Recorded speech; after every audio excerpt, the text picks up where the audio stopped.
الحمد لله رب العالمين والصلاة والسلام على رسوله النبي الكريم أما بعد أعوذ بالله من الشيطان الرجيم بسم الله الرحمن الرحيم ووصى بها إبراهيم بنيه ويعقوب يا بني إن الله اصطفى لكم الدين فلا تموتن إلا وأنتم مسلمون صدق الله العظيم. معزز سامعین اکرام اور حاضرین جلسہ، آج کے اس تاریخی اجلاس میں مجھے جس اچھوتے موضوع پر گفتگو کرنے کا حکم دیا گیا ہے، در حقیقت یہ موضوع کسی لائق و فائق شخصیت کے لیے موضوع تھا، کیونکہ شاعر اسلام کا عنوان لفظی حیثیت سے جس قدر مختصر اور آسان ہے، معنوی پیرائے سے اسی قدر طویل اور مشکل بھی ہے. نوجوانان اسلام، ایک مسلمان کی زندگی کا مبارک ترین عمل یہ ہے کہ وہ اپنے دین و مذہب اور آقا مدنی جناب نبی کریم صلی اللہ علیہ وسلم کی محبت میں جان کا نذرانہ پیش کر دے. صداقت پر ایمان رکھنے کے باوجود دین اسلام کی حفاظت اور شعائر اسلام کی صیانت و تحفظ کے لیے جان دینے کی تڑپ تمہارے اندر پیدا نہ ہوئی تو ایمان کامل نہیں.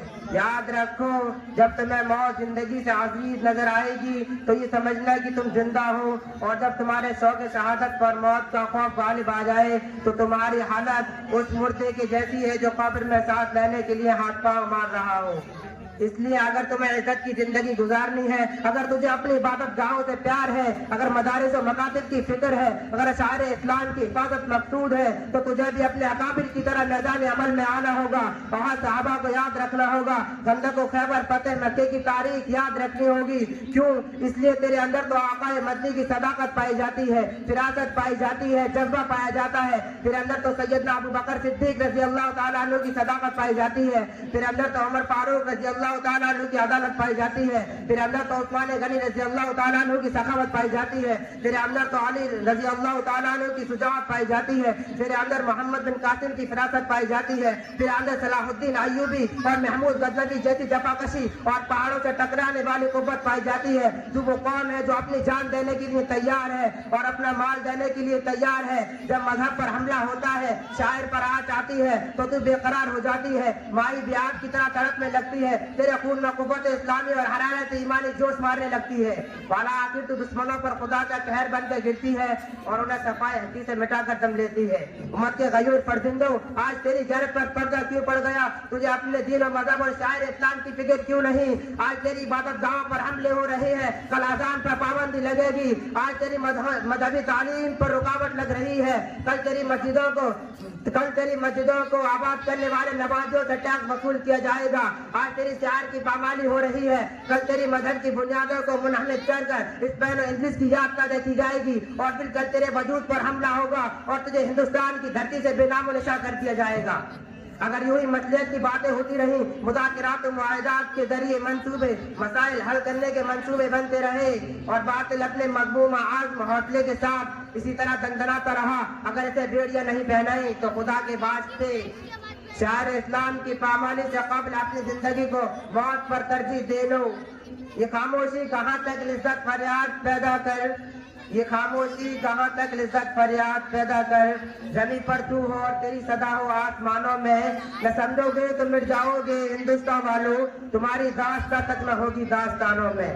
نوجوانوں، ان دشمنان اسلام کا عقیدہ یہ ہے کہ مسلم قوم کو ختم کیا جا سکتا ہے تو سب سے پہلے ان کے مذہب و شاعر کی بے چینی کرنی ہوگی. انہیں معلوم ہے کہ مسلمان جب تک آزادی کے ساتھ مذہب کی ڈیوٹی انجام دیں گے اس وقت تک کوئی سپر طاقت مسلمانوں کو زیر نہیں کر سکتی. انہیں مسلمانوں کی 313 افراد کا یہودیوں کے مقابلے میں لڑنا یاد ہے. انہیں مٹیور مسلمانوں کا یہودیوں کے مقابلے میں ڈٹ جانا یاد ہے. انہیں چند ہندی مسلمانوں کا انگریزوں کے مقابلے میں سینہ صبر ہونا یاد ہے. انہیں معلوم ہے کہ مٹھی بھر مسلمان اپنے بادشاہوں کی طاقت سے سپر طاقت کو زیر نہیں کر سکتے، بلکہ انہیں ایک سچے مذہب کی طاقت حاصل ہے اور اس کے بلبوتے بڑی سے بڑی طاقت کو زیر کر دیتے ہیں. اس لیے وہ ہندوستان سے مسلمانوں کو مٹانے کے لیے ہمارے مذہب کو مٹانے کے لیے شعائر اسلام پر تلے ہوئے ہیں، شعائر اسلام کو مٹانے پر تلے ہوئے ہیں. ملت اسلامیہ کے جانو، ذرا آنکھیں کھولو اور اس تاریخ کو بھی پڑھتے چلو جب راجہ ظاہر کی قید سے نکلی ہوئی ایک غریب بیٹی کی آن ہے حجاج ابن یوسف کی آنکھ سے آنسو بہا دیے تھے.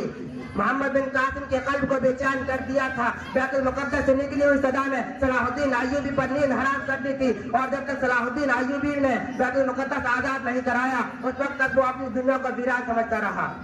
نوجوانوں, کل ایک ہر بیٹی کی آن نے لاکھوں عرب کا خون گرما دیا تھا. کل ایک مسجد کی صدا نے تیرے کروڑوں دیوانوں کو بھڑکا دیا تھا. افسوس کہ آج ہزاروں مساجد و مساجد تجھے نہ جگا سکی. کیا تم اپنے مذہب و شاعر کے تحفظ و بقاء کے لیے تیار نہیں ہو؟ کیا تمہیں شاعر کے مقابلے میں جان عزیز لگ رہی ہے, جبکہ حدیث پاک کے اندر آتا ہے کہ اپنی جان سے زیادہ, اپنی مال سے زیادہ جان کی حفاظت کرو اور جان سے زیادہ دین اسلام کی حفاظت کرو. امت کے فرزندوں, خلیفہ عبدالحمید کی غیرت اور شاعر اسلام کے لیے غیر معمولی اہمیت سے سبق حاصل کرو. 19ویں صدی کے اواخر میں جب یہودیوں کا وقت خلیفہ عبدالحمید سے ملنے گیا تھا, اس وقت تک خلافت عثمانیہ خاصی کمزور ہو چکی تھی. اس کی مالی حال سستیاں لے رہی تھی. اس جان کنی کے وقت میں صہیونی وفد خلیفہ عبدالحمید سے کہتا ہے کہ تم بیت المقدس کا علاقہ فلسطین ہمارے زیر نگہ کر دو, اب سلطنت عثمانیہ کے سارے قرض چکا دیں گے.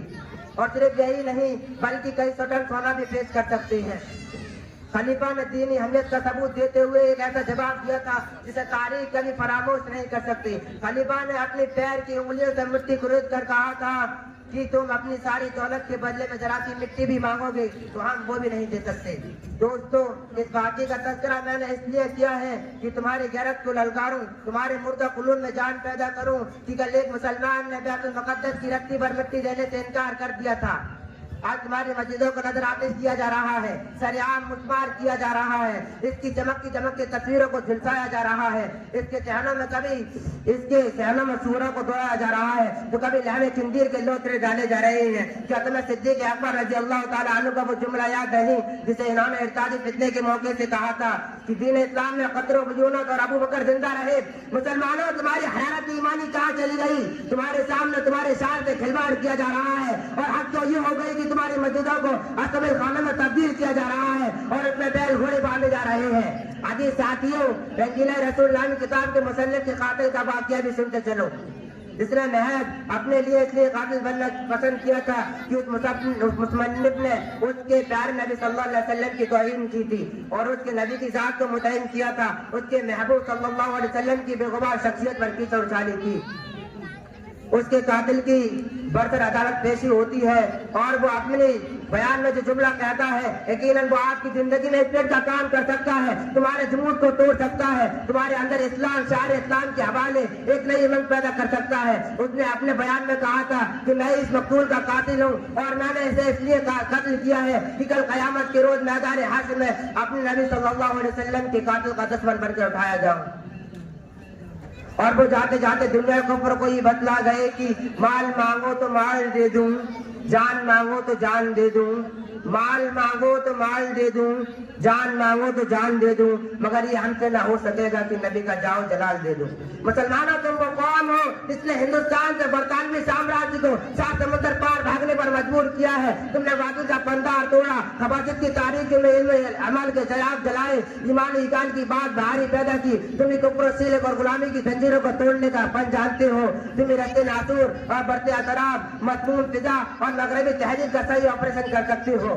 تمہیں حضرت عمر اور حضرت حمزہ رضی اللہ تعالیٰ عنہ کی دستی رات ہو, تمہیں حضرت معاذ و حضرت معود رضی اللہ تعالیٰ عنہ کی ہمت ہو, تمہیں حضرت علی و حضرت رضی اللہ تعالیٰ عنہ کی جرت ہو, تمہیں حضرت رافع رضی اللہ تعالیٰ عنہ و حضرت عمر رضی اللہ تعالیٰ عنہ کی غیرت ہو, تمہیں فاتح افریقہ موسیٰ بن نذیر رضی اللہ تعالیٰ عنہ ہو, تمہیں فاتح مصر موسیٰ بن عاص رضی اللہ تعالیٰ عنہ ہو, تمہیں فاتح بیت المقدس صلاح الدین ایوبی ہو, تمہیں فاتح مکہ و دنیا جناب محمد رسول اللہ صلی اللہ علیہ وسلم کے سپاہی اور مرد مجاہد ہو.